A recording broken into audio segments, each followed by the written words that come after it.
За сайн байцгаана уу. Та бүхэн ямарыг алтгая. Ингээд коронавирусээс үүдсэн энэ өвчин дэлхийд дахиныг хамарсан учраас цар тахал гэж үзэж байна. За энтгэг Европ хэлний пан буюу пандеми гэдэг үг бол дэлхийн нийтийг хамарсан гэсэн утгаар нь ингэж бас нэрлэж байгаамаа. За ингээд альва халдварт өвчний үед тухайн хүн амын 70-75% нь гарахлаа тогтвол одоо энэ халдварт өвчний дэгдэл зогсно гэж үздэг. За дархлал тогтоох арга нь вакцинжуулалт юм аа.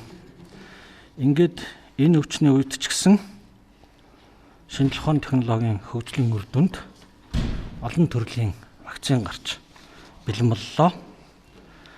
За хамгийн нэгдүгээрт мэдээллийн эрэнд хад суурилсан вакцин байна. За энэ вакцинууд бүгд олон шатны туршилт судалгаа хийж хамгийн сүүлийн 3 дугаар шатны туршилтанд Модерна вакцин бол 15,000 хүн, за Pfizer вакцин бол 43,500 хүн хамруулж туршилт хийсний үндсэн дээр хэрэглэхэд бэлэн болж Дэлхийн эрүүл мэндийн байгууллагын яаралтай хэрэглэх вакцины жагсаалтанд орсон байна. За 2 дугаар төрлийн вакцин бол векторын вакцин. За энэ төрлийн судалгааг олон улс орнуудад хийж байна. За манай улсад ч гэсэн дээхэн үед арай өөр төрлийн халдвар дээр цагаан цэцэг Б гепатитын омог, аденовирус, энтеровирус 71 омог дээр судалгаа хийж байсан.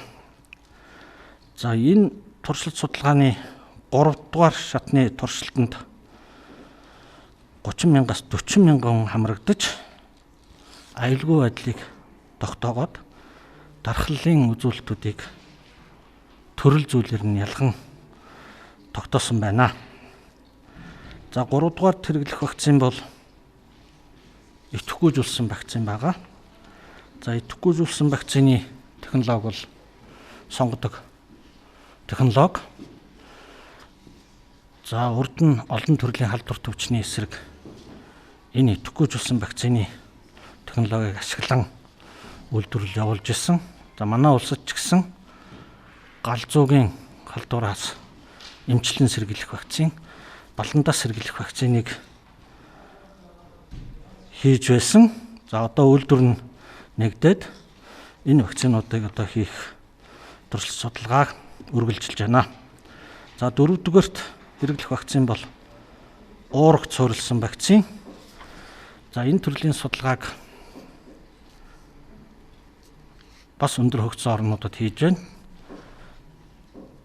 За энэний гол төлөөлөгчд Novavax уургийн дэд хүрдлийн вакцин гарах судалгаа эцсийн шатанда орж явна. За Оросын холбооны улсад Epivac Corona гэдэг вакциныг Новосибирскийн вектор судалгааны төв бэлэн болгоод байна.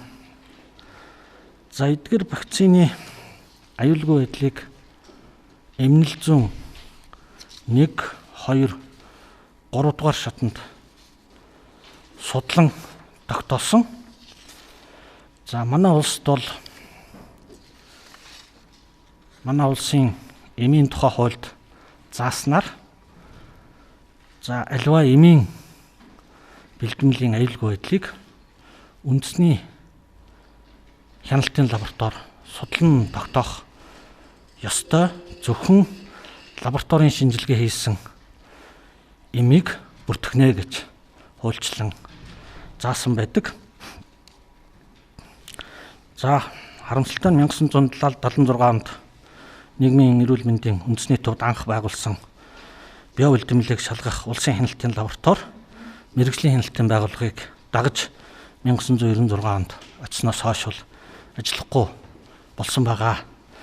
Ингээд манай нийгмийн эрүүл мэндийн үндэсний төвөөс бол энэ лабораторийг сэргээн байгуулъя.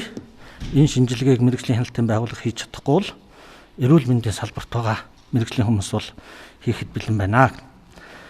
За ингээд аливаа вакцины үр дүнд аюулгүй байдал, хорон чанар, халууруулах чанар, ариун чанарыг судлан тогтоодог. Хамгийн гол үзүүлэлт бол дархлалын үзүүлэлтийг тогтоож шаардлага хангах хэсгийг бол үнэлдэг ийм арга зүй байдаг юм аа. За эдгээр вакцины найрлага болон саяын дурдсан үзүүлэлтүүдийг олон улсын болон үндэснийх нь хяналтын байгууллагуудыг шалган тогтоож хангалттай болохыг судлан тогтоосон байна. За аливаа вакцин дээр дархал үүсгэж уургаас гадна за түүнийг хадгалах бодис, тогтворжуулах бодис, за зарим төрлийн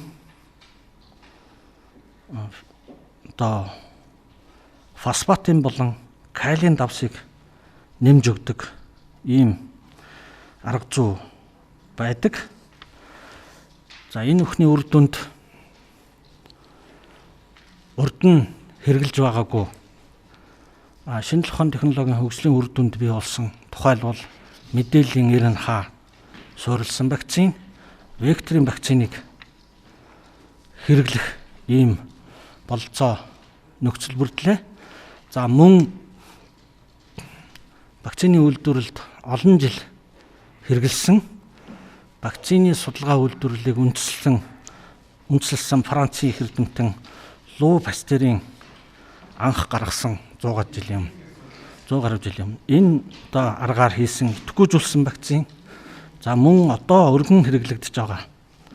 Манай улсад өргөн хэрэглэгдэж байгаа Б гепатитас сэргийлэх вакцин шиг уурга цуурилсан вакцин зэрэг 4 төрлийн вакциныг одоо манай хүн ам хэрэглэхэд бэлэн болж байна. За өвчлөл өндөр байгаа Америк нэгдсэн улс, за Бразил, Энтхэг, Оросын холбооны улс, за Их Британи зэрэг 5 улсд бол вакцинд олон сая хүнээ хамруулад байна.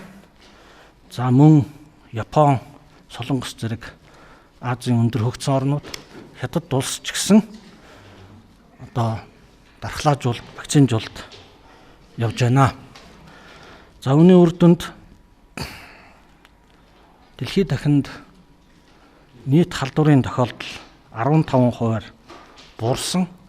За энэ оны 1 сарын 18-нд хүн амын өргөн дархлаажуулалтанд хамруулсан Оросын холбооны улсад хүн амынх нь хоногт гарч буй тохиолдлын тоо 50 гаруй хувиар буураад байна. Ингээд цаашдаа бол бид хэрэглэхэд бэлэн болсон эдгээр 4 төрлийн вакциныг хэрэглэснээр энэ аюултай өвчнийг хяналтанд авахд тус түхэм болно. Ингээд та бүхнийг чанарын аюулгүй байдал нь олон улсын болоод үндэсний хяналтын байгууллагаар хянаж баталгаажсан эдгээр вакциныг тариулж энэ одоо аюултай өвчнийг ялахад хувь нэмэр болохыг уриалж байна. За Монгол улс дэлхийд дахинд бүрмөсөн устгахаас 40 жилийн өмнө цагаан цэцэг гэдэг аюултай өвчнийг бүрмөсөн устгасан. За мөн аюултай вируст халдварлах халдвар цаа өвчнийг 20 жилийн өмнө буюу 2000 оноос хойш бол бас бүрмөсөн устгасан.